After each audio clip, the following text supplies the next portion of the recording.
வெள்ளிக்கிழமையுடைய நாள், அதாவது வெள்ளிக்கிழமையுடைய நாள் 12 நேரங்களாக பிரிக்கப்பட்டிருக்கிறது. அது நன்மையில அஜர் கூலிகள்ல ஏற்றத்தாழ்வோடு 12 நேரங்களாக பிரிக்கப்பட்டிருக்கிறது. அதிலே ஒரு நேரம் இருக்கிறது,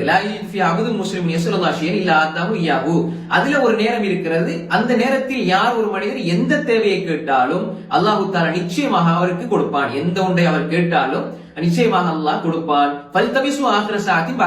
அந்த நேரத்தை, துஆ ஏற்றுக்கொள்ளப்படக்கூடிய அந்த நேரத்தை நீங்கள் அசர் தொழுகைக்கு பின்னால் தேடிக்கொள்ளுங்கள். அப்ப ஜுமாவுடைய அந்த நாள், அதாவது காலையிலிருந்து சூரியன் உதய, காலையிலிருந்து ஃபஜ்ர்ல இருந்து காலையிலிருந்து மக்ரிப் வரை, சூரியன் மறையும் வரை அந்த நேரம் 12 ஜுஸுகளாக பிரிக்கப்பட்டிருக்கிறது. அதுல ஒரு நேரத்துல துஆக்கள் ஏற்றுக்கொள்ளப்படும். அந்த நேரத்தை நீங்கள் அசருக்கு பின்னால தேடிக்கொள்ளுங்கள் என்பதாக இந்த ஹதீஸ் பதிவாயிருக்கிறது. இது அபூதாவுல 1048வது செய்தியாகவும் நசாயில 1380வது செய்தியாக பதிவு செய்யப்பட்டிருக்கிறது. அல்லாம அல்பானி ரஹ்மத்துல்லாஹி அவர்கள் இதனை சஹீஹ் என்று சஹீஹ் அபீதாவுல எழுதியிருக்கிறார்கள். சஹீஹ் அபீதாவுல சொன்னால் அல்லாம அல்பானி ரஹ்மத்துல்லாஹி அவர்களுடைய இமாம் அபூதாவுத் ரஹிமஹுல்லாஹ் அவர்கள் தொகுத்த அந்த சுனன் அபூதாவுல வரக்கூடிய சஹீஹ் ஹதீஸ்ல மட்டும் அல்பானி ரஹ்மத்துல்லாஹி தொகுத்திருக்கிறார்கள். அதுல பதிவு செய்திருக்கிறார்கள் சஹீஹ் அபீதாவுல. இமாம் அல்பானி இதை சஹீஹ்னு சொல்றாங்க. இமாம் நவவி ரஹ்மத்துல்லாஹி அவர்களும் ஷாஃபி மذஹபினுடைய மிகப்பெரிய அறிஞர், அவருடைய மிக முக்கியமான ஃபிக்ஹ் நூல் அல் மஜ்மூல 4 ஜுஸ் 474 பக்கத்திலே இதை சஹீஹ் என்று சொல்லியிருக்கிறார்கள். அப்ப எனவே இந்த கருத்தை சொல்லக்கூடியவர்கள் இந்த ஹதீஸை ஆதாரமாக எடுக்கிறார்கள். இந்த கருத்தை தான் இமாம் அஹ்மத் இப்னு ஹம்பல்,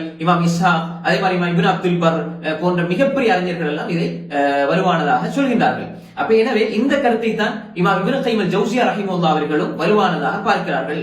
அப்ப எனவே இந்த ரெண்டையும் வச்சு பார்க்கும் பொழுது, இந்த ரெண்டு ஹதீஸ், மேல உள்ள நாம் சொன்ன ஹதீஸையும் இப்போ உள்ள சொன்ன ஹதீஸையும் வச்சு பார்க்கும் பொழுது நாம் ஒரு அடிப்படையான ஒரு விஷயத்தை புரிந்து கொள்ள வேண்டும். இது அல்பானி ரஹ்மத்துல்லாஹி இந்த ஹதீஸ், இரண்டாவது நம்ம சொன்ன ஹதீஸ அபூதாவுல நஸைல வரக்கூடிய ஹதீஸ் சஹீஹ் என்று சொன்னாலும் இதுலயும் சின்ன பலவீனம் இருக்கிறது.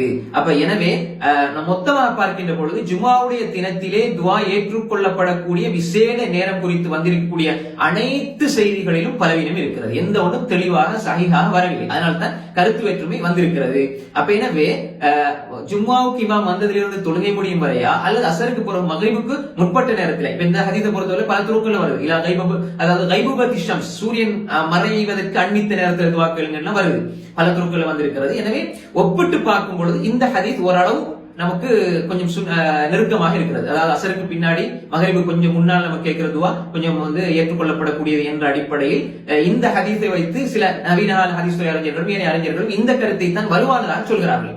ஏன்னா இது கொஞ்சம் பலவீனம் இருந்தாலும் ஒரு ஒப்பீட்டு அளவுல ஆதாரபூர்வமானது, ஒப்பீட்டு அளவுல மிக ஆதாரத்தன்மை உடையது இந்த ஹதீஸ். ஜாபிர் இப்னு அப்துல்லாஹ் ரலியல்லாஹு அன்ஹு அறிவிப்பு, அதாவது அசருக்கு பின்னால, அதுவும் அசருக்கு பின்னால மக்ரிபு கொஞ்சம் முன்னால, அசருடைய கடைசி நேரம்னா மக்ரிபு கொஞ்சம் முன்னாடி கேட்கிறது துஆ ஏற்றுக்கொள்ளப்படும். அது மாதிரி இப்னு கைம் ரஹிமஹுல்லாஹ் ஸாதுல் மஆத்ல இந்த ஸயீத் இப்னு ஜுபைர் ரஹிமஹுல்லாஹ் அவங்க அசர் தொழுத பின்னால அப்படி அவங்க